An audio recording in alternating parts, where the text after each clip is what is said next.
I'm your #1 fan. So, you're really, really a 90s fan. I love it.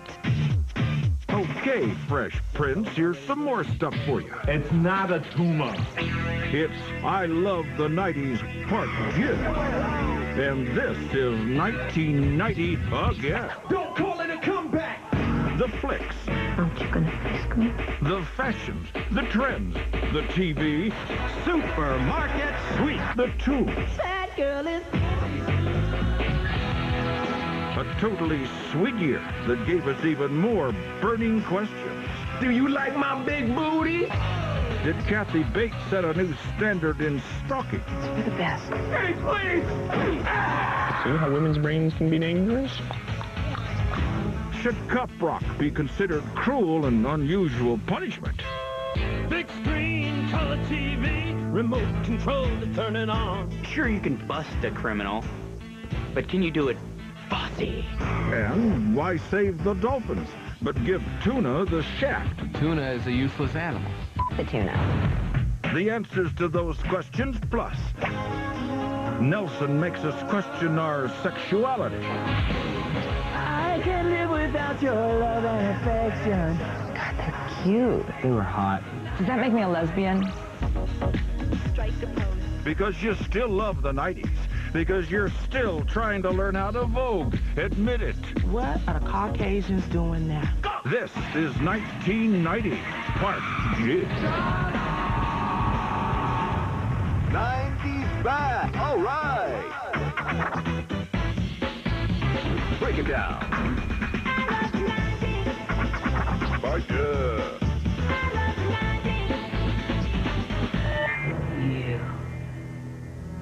You dirty bird. How could you? Misery is one of those movies still, when it comes on today, like you can't not watch it.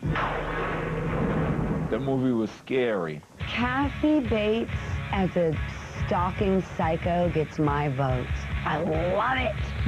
Author Paul Sheldon is traveling somewhere in a snowy mountain. Crashes his car. Gets rescued by his biggest fan. I'm the #1 fan. He figures out pretty quickly that Annie is, not cooking on all burners. In the bank, do I tell Mrs. Bollinger, oh, here's one big bastard of a check. Give me some of your money? There, look there. See what you made me do? She's just cuckoo-cuckoo-cuckooey in the head. You just better start showing me a little more appreciation around here, Mr. Man. I loved Kathy Bates in Misery. Kathy Bates walked away with the Oscar nomination. That's true. And the win.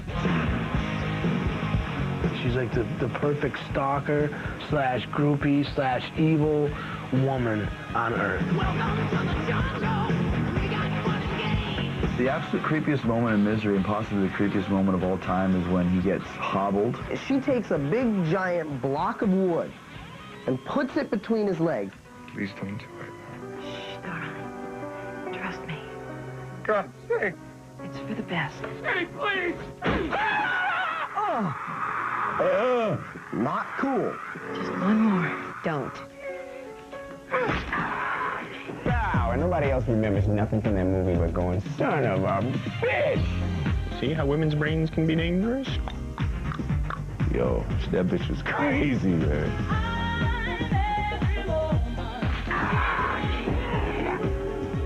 God, I love you. Oh, and I didn't even know the word hobbling before I saw that movie, but it's like, oh, that's one thing I never want to be. I never want to be hobbled. No way. I mean, it would be impossible to see Kathy Bates, like, in a social setting and not be like, you know what I mean, for just a second. Can we pretend this never happened? As if. My favorite TV event of 1990 was Supermarket Sweep, which was inspired by the blackouts of the late 70s. It's like a mini riot.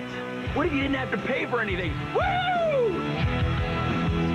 You grab a shopping cart and you run through the store and you grab as many expensive items as you can.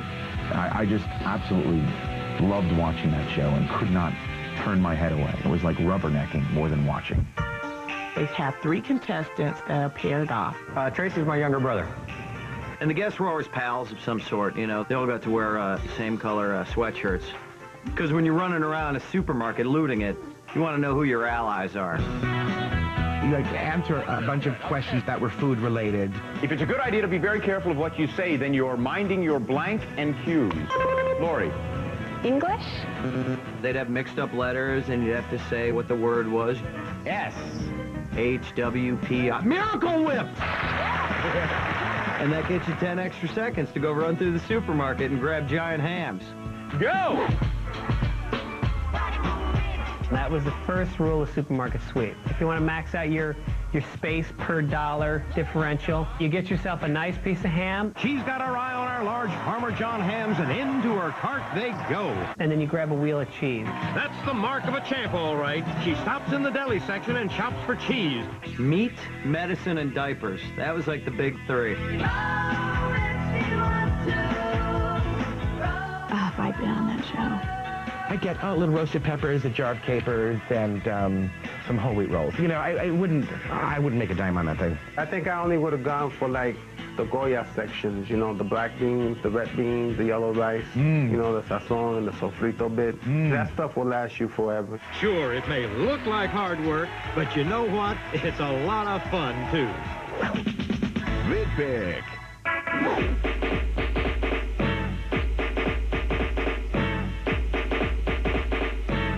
That girl is poison. Poison. Poison was the biggest song of its time. That joint was on fire. Belle Biv DeVoe was Ronnie DeVoe, Ricky Bell, and Michael Bivins. They broke off the New Edition. They created a whole new group, a whole new style, a whole new flavor. It was like New Edition grown up. Belle Biv DeVoe. Now you know. The meat was just bananas. That was about a girl who's bad news. I mean, she's poison. That's me. They was thinking about me. If I were you, I'd take precaution. They could get you, like a snake.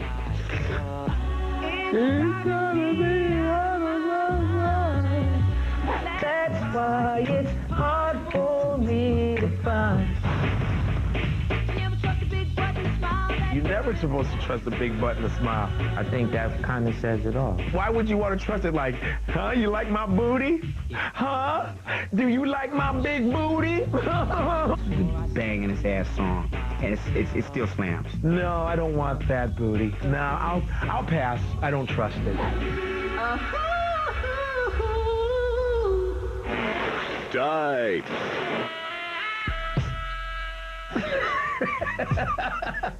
Fanny bags. Fanny packs were developed to promote German tourism. And it was something that you could put a camera in and some American dollars and pictures of your Fraulein at home. It says, take my stuff. I am new to your city. I'm looking up. My, aren't the buildings tall? Who took my fanny pack? Who the hell took my fanny pack? The ironic thing about fanny packs is you don't wear them on your fanny. People just got creative with it. You can go low slung. And they said, wait a minute, I could totally move this around to the front. And everybody wore them in front with really short shorts.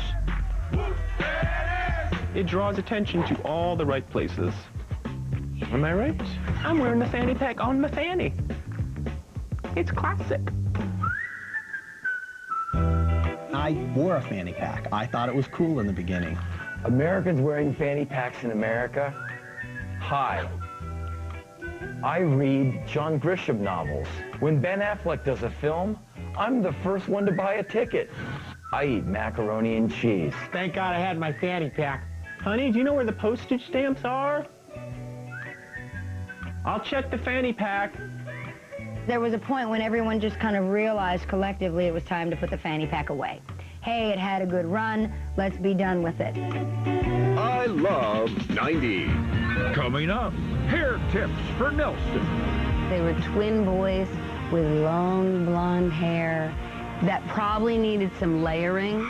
Plus, MTV pulls the plug on your favorite band. Kiss was unplugged and unmasked. Honey, they could have kept that makeup on and helped us all, because they all hurt. Next on I Love 1990 Part 2. But first, Michael Ian Black, Raw on 90s Fans. The craziest thing a fan has ever done to me. If I had fans, I would have an answer to that question. Mostly what I get is this. Hey, I love the 90s. Hey, dude, I love the 90s. Yeah. Cool. You, dude, you love the 90s? Yeah, I guess, man. I don't know. Thanks for watching. I don't know, man. Okay, peace out, man. Tell Hal Sparks he's funny, dude. I will.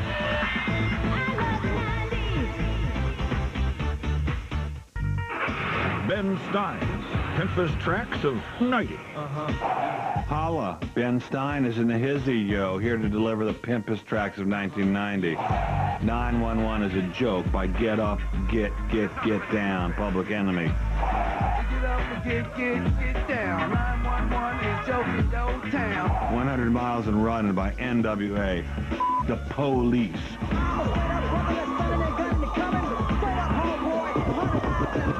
And I Left My Wallet in El Segundo by a tribe called Quest. Damn, those boys are fat. Left my wallet in El Segundo. I gotta get it, I got to get it. Now let me ride my white ass out here. Hollywood, go get me a bitch. Got Deux. By Deux. Hi, I'm Matthew Nelson. And I'm Gunnar Nelson. And we're Nelson. 1990 was a blur of chicks and videos and spandex.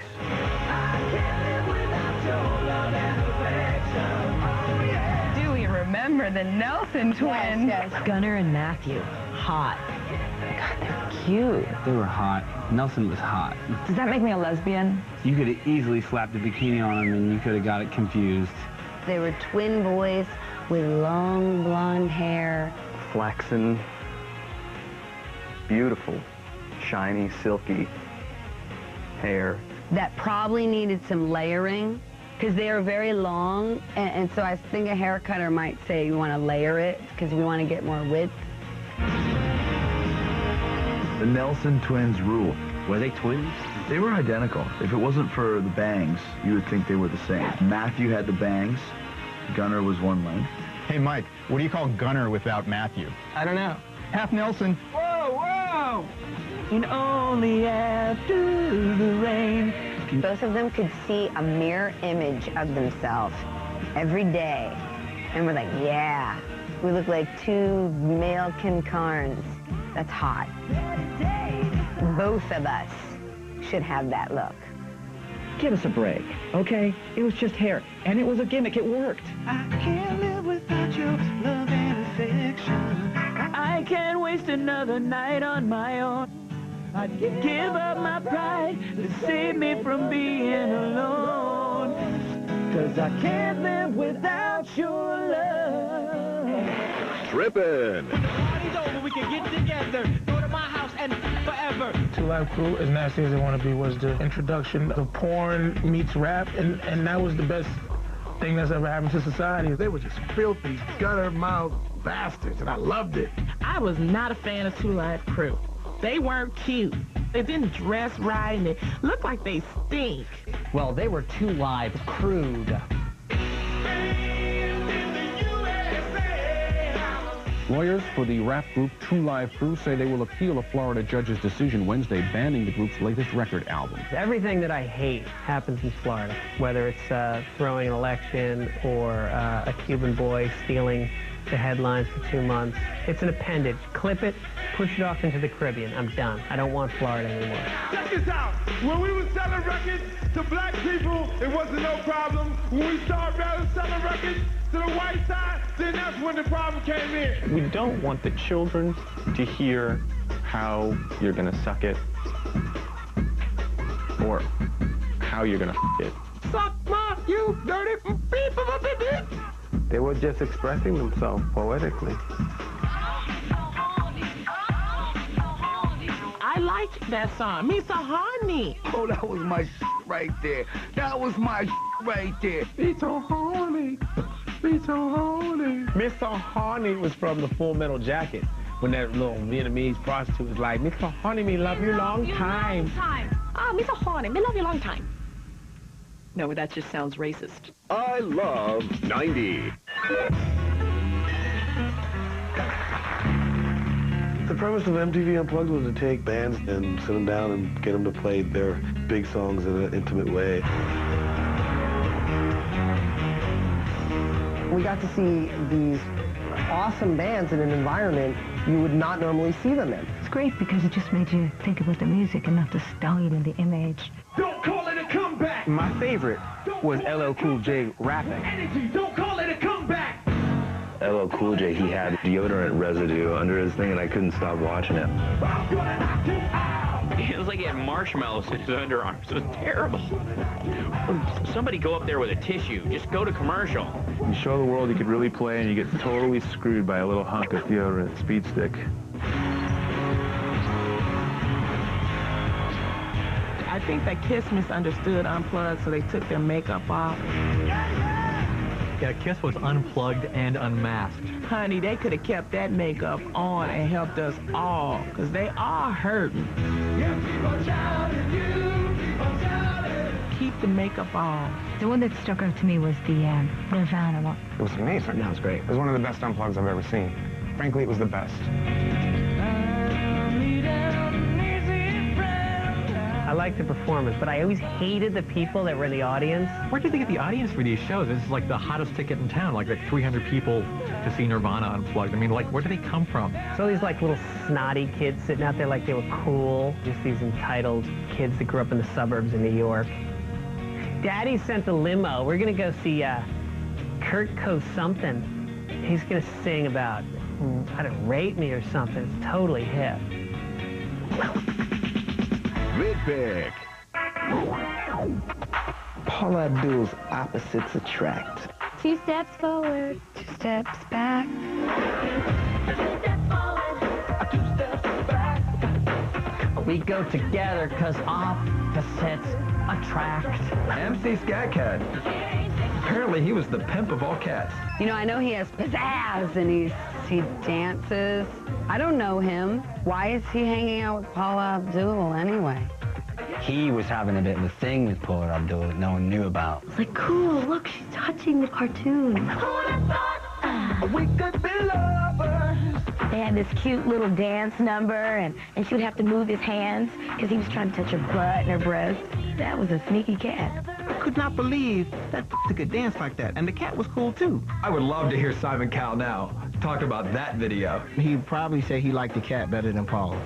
And I think Randy Jackson would go, Scat Cat, love you, dog. Nothing in common with this trust. I'm like a minus, she's like a plus. There was talk for a while at my school of an MC Scat Cat cartoon coming out just on the basis of this song. And it never came to fruition. Probably started losing his hair, started drinking. Remember me? I danced with Paula Abdul. I love 90. Coming up, Buster Douglas kicks the living crap out of Iron Mike. The referee did that and then hugged Mike. And you can tell the look in the referee's face was like, damn, Mike, brother, you need a hug. Plus, Total Recall has Arnold talking to himself. You. That's you. You're me. No Next on I Love 1990 Part 2. But first, Jay and Silent Bob. Guys will go gay for. Hey, Jay and Silent Bob are in the house, yo. Now, we ain't gay. But if we were, these are the guys we'd go gay for. I would dry hump. Arnold Schwarzenegger. Two was a muscle man on Mars and a kindergarten teacher that year. And Tubby here likes... Yeah! Keep us Sutherland! Nice call. That was one crazy flatlining doctor. Oh, I concur. And those are the guys that we'd go gay for. This is Jay and Silent Bob, and we're out of here. Yeah! I love the 90s. Roger. Hello and welcome to Booty Phone. You have selected the slow jams of 1990. also known as the best songs to put on while you're knocking boots. Rated R. Please select one of the following options. 4, Come Back to Me, Janet Jackson. Press 1 now. 4, Close to You, Maxi Priest. Press 2 now. 4, All I Want to Do Is Make Love to You, Heart. Press 3 now. If you know the name of the slow jam you want to knock boots to, then put it on and remove your pants. Once again, thank you for calling Booty Phone. Gotcha. According to official figures, nearly 200,000 dolphins have been killed in the last 2 years alone as a result of the tuna fishing industry. When I first heard of dolphins save tuna, I said, what are the Caucasians doing now? We'll save any animal as long as it does tricks. The whole dolphin save tuna thing was they were catching tuna in these giant nets. They would get dolphins in there, They'd get their little noses stuck in there, scuba divers in there, and then they'd end up dying. old Buicks and stuff. It's very sad. And then, you know, they started putting a little label on the tuna cans. This is dolphin safe. I would look at all the cans of tuna, and if they didn't have the dolphin safe logo, I would write them a letter. I didn't give a damn. I thought it meant your tuna was safe from having chunks of dolphin in it. If dolphins tasted good, we as Americans, we'd eat them. It tastes great with giant panda steak. We'd put hot sauce on you. The dolphiny richness. That's good dolphin. It's not what it meant. Dolphin safe means you can have sex with a dolphin and not catch a disease. Flipper, I just met her. The dolphins were getting hurt opening the cans because they don't have thumbs. No bones. Dolphin-safe tuna was great for everybody except for the tuna. All tunas, at the end of the day, still end up in a can, mashed to buggery. Tuna is a useless animal. You never see a tuna balance something on his nose or do flips or talk to you. Hi, I love you. Tuna, they're fish. They suck. The tuna. Duh. In 1990, Buster Douglas fought Mike Tyson for the heavyweight championship of the world and knocked him on his ass.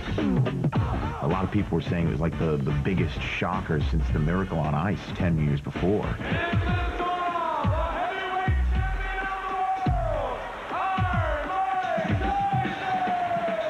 Tyson had spent the last few years destroying everything in his path, and now here he was fighting over a guy who's not only unknown, but his name is Buster. Buster who? Rich Eisen could have beat Buster Douglas. Mike was supposed to beat Douglas into yesterday. Nobody tuned in. They was over in Tokyo somewhere. We saw Mike on win. I'm rough like a freight train, smooth like ice, and yo, just straight up, I think I can beat Mike Tyson. Newsflash. Mike Tyson had got knocked out. What an uppercut by Douglas. It's over. Everybody had the same reaction. Oh, my God. Are you kidding me? Did I just see that? Oh, crap. Unbelievable.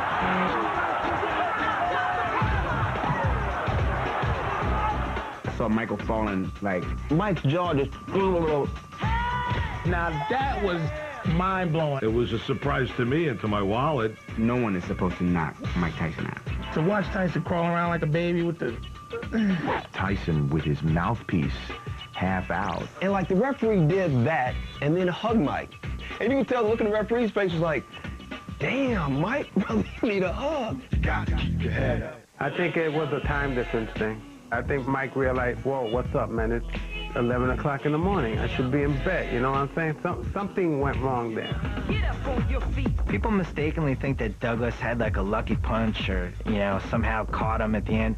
Douglas fought one of the best fights in the last 25 years. Like, he dominated Tyson this whole fight. Buster Douglas kicked Mike Tyson's ass. As you seen over there, he was flat on his ass. I love 90.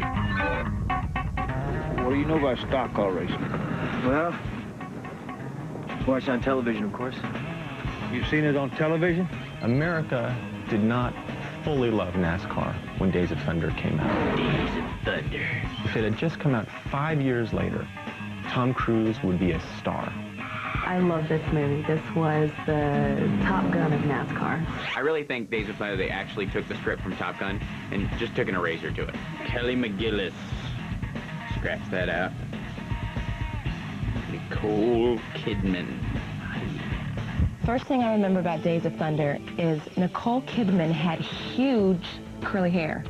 It was at the point where I actually really started to fancy Nicole Kidman beyond any healthy amount. I actually dated a girl with curly red hair just for that reason. The son of a bitch just slammed into me! No, he didn't slam into you, he didn't bump you, he didn't nudge you, he rubbed you. And rubbing, son, is racing. Rubbin' is racing. Rubbin' is racing? The hell does that mean? It's an inside term. It's jargon. You wouldn't understand this. It's inside the car world. Any good driving movie has the random scene where the hero ends up racing one of his arch rivals in the streets. There's only one way to settle this. They had rental cars and they were kind of treating them as their cars around the track. Got out with little Rubbin'. Rubbin's racing though, right? Days of Thunder took the checkered flag for me. Whatever. Fresh Prince of Bel-Air. Oh, wow. That was a great show. Will Smith gets into some trouble in his West Philadelphia neighborhood, so his punishment is that he has to move in with his incredibly rich relatives in Bel-Air. How stupid is he that he didn't get into trouble earlier? So it's like the first look, for America's like first look at like hip-hop culture from a kind of a homogenized point of view. And this show wouldn't quite work with Flavor Flav. Flavor Flav is the hood spokesman, the hood representative. Yeah. You know what I'm saying? Canceled. Canceled. The parents, Uncle Phil and Aunt Viv, they wanted to give their kids everything that they didn't have. This place is huge, man. Next time I go to my room, we take some breadcrumbs. My sisters had problems on the shows. Hillary just basically was a spoiled child. Very fashion-oriented, and she always wanted to get what she wanted. Dad, I need $300. I love me some Karen Parsons. I loved her. A lot. Still think about her. A lot. You got your Carlton who likes the Tom Jones. I like the Tom Jones. Come on. Good stuff. Tom Jones was the man to him. It's not unusual to be little. So like,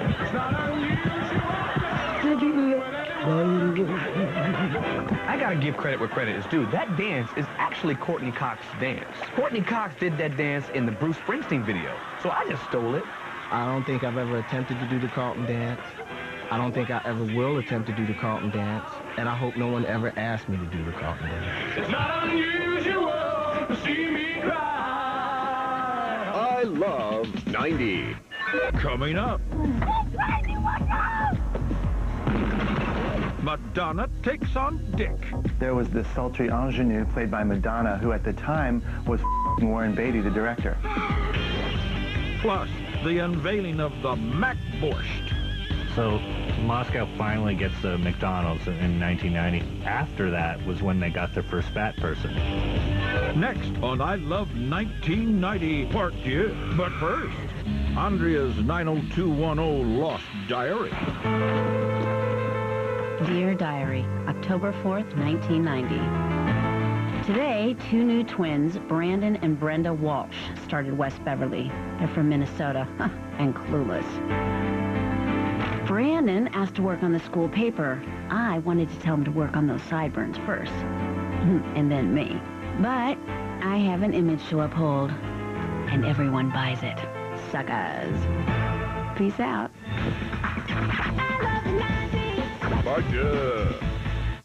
The college radio cut of 1990. Hey, straight out of the OC, it's lit here with the college radio cut of 1990. The Summer by Yola Tango. Till the summer comes undone.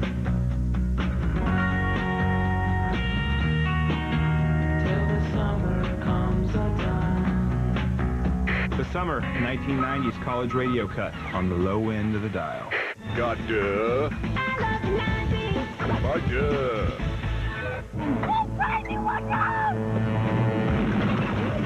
Dick Tracy was the comic book put on screen, and Warren Beatty plays Dick Tracy. It felt a little bit like we were scraping the bottom of the barrel with Dick Tracy. Because, you know, it's not like kids were clamoring to see the movie adaptation of the comic strip from the 30s. It's an action movie made by a guy who was a little bit older. So, you know, the action's a little bit slowed down. Take the bad men away. They scare me. The problem with Dick Tracy is he's not really a superhero like Spider-Man. Batman and all these guys with superpowers. Flying and swimming. shooting stuff and, you know. What does he got to watch? He's got to watch in a yellow jacket. Dick Tracy just hauls out a machine gun and guns people down. Damn, it feels good to be a gangster. The coolest thing about Dick Tracy was the villains, like Lips Manless and Mumbles, and then I think there was a guy named Vagina Neck. My favorite villain, I think, was Mumbles, played by Dustin Hoffman. Here we go. Here we go. Really, it was just his Rain Man character. Good driver, excellent driver. Good driver, Dick Tracy. There was the sultry ingenue played by Madonna, who at the time was Warren Beatty, the director. A little. Madonna, what was the name? Breathless Mahoney. I know how you feel. You don't know if you want to hit me or kiss me. Everything she says is a sexual innuendo. Aren't you gonna frisk me? When she comes with ice cream, she says, fresh peach. Better eat it right away. Starting to run a little. You give me fever. And then Madonna came out with the album Music From and Inspired by the film Dick Tracy. Strike a pose. Oh my gosh, Vogue was huge. Classic Madonna. She definitely was channeling Jean Harlow and Marilyn. Come on, Vogue.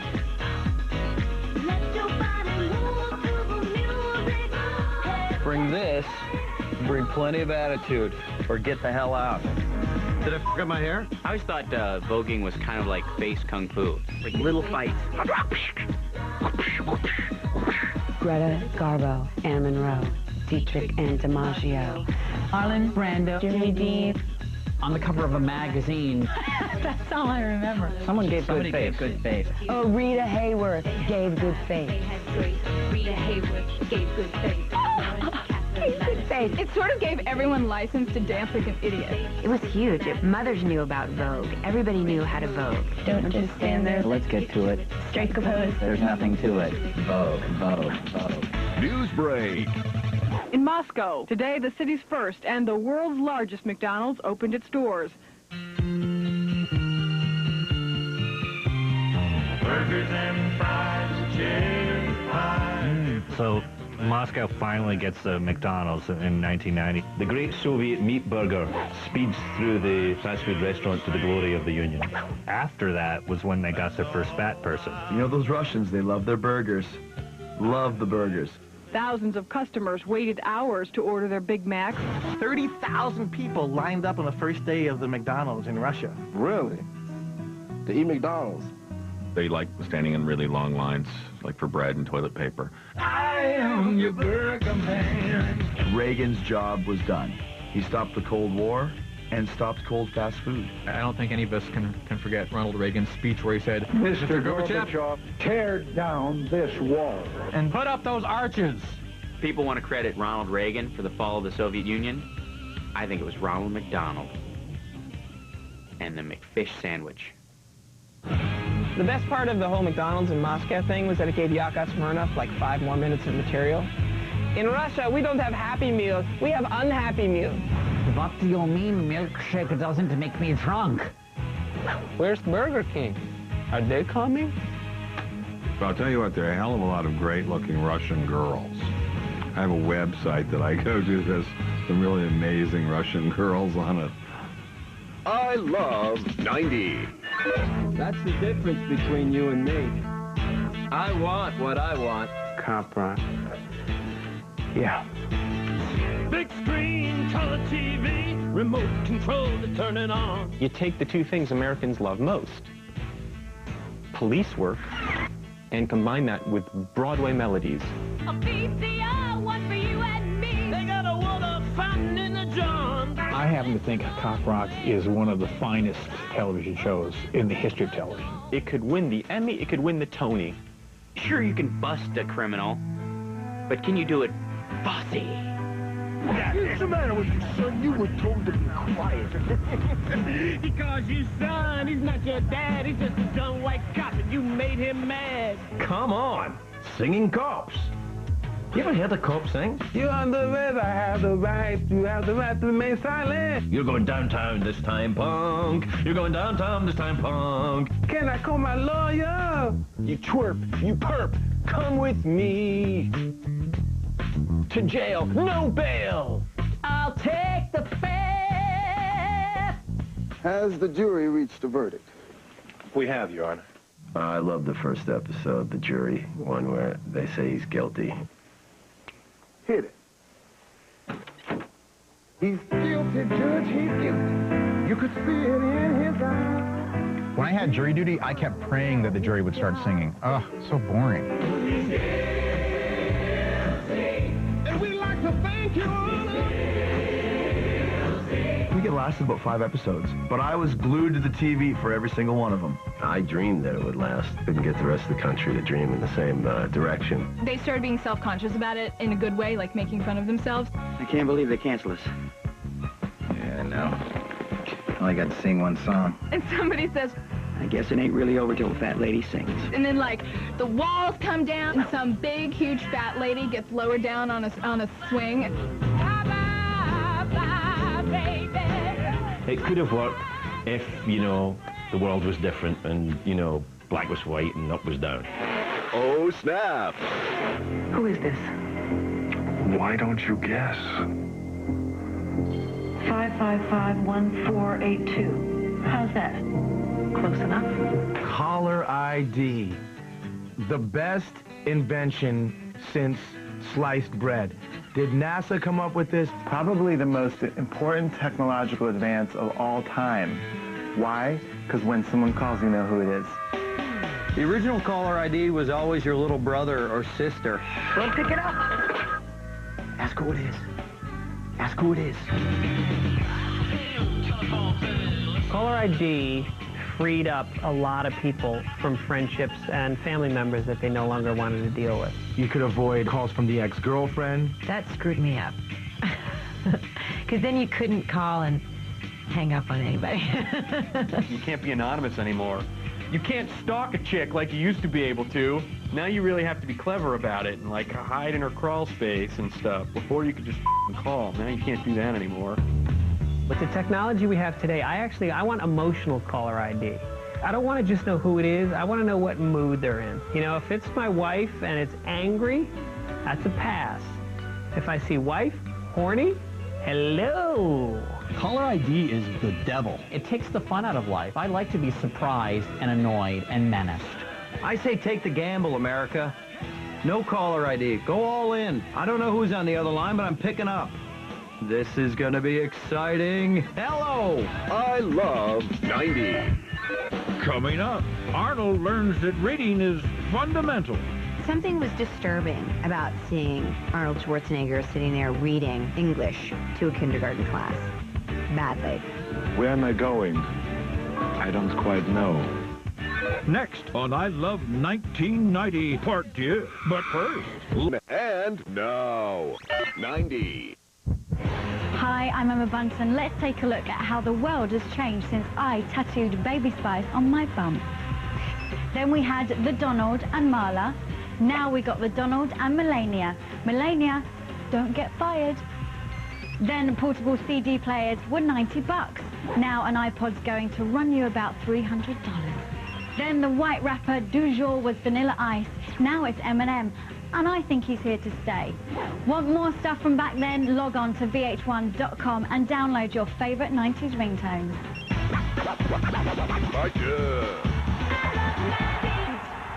Good afternoon. Welcome to Recall. Douglas Quaid, I have an appointment. Total Recall was just a big pulsating package of awesomeness.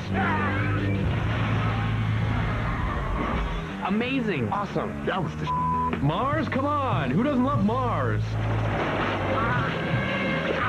Mike, I think you got something in your nose. What? What is it? Could be a tracking device. No, it's just a booger. You broke my cover! They shoot you all! What's he talking about?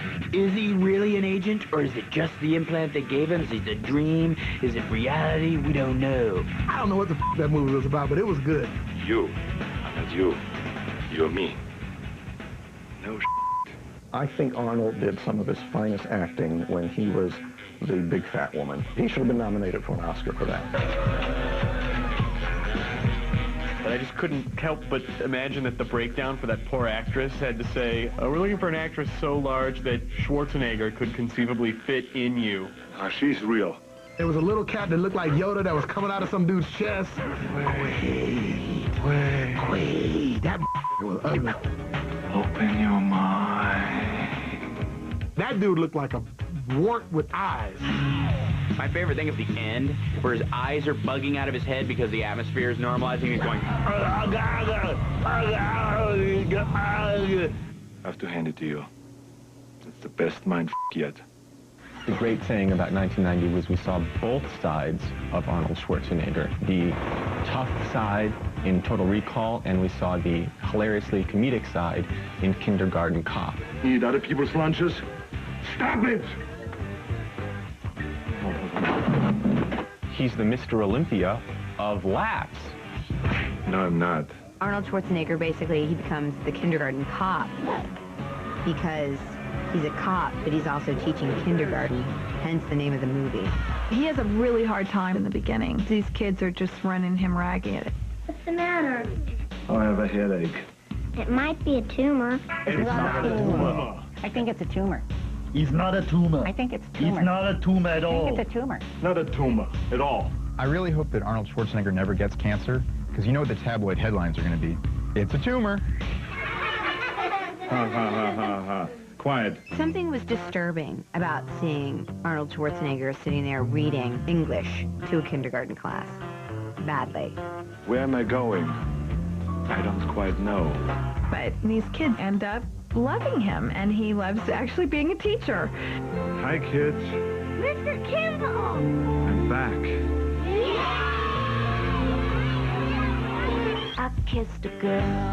Action movie nerds don't want to see the gentle side of Arnold. Like if one of those kids had a bomb in him, and he like pummels all the kids, just face punching every kid trying to find the bomb.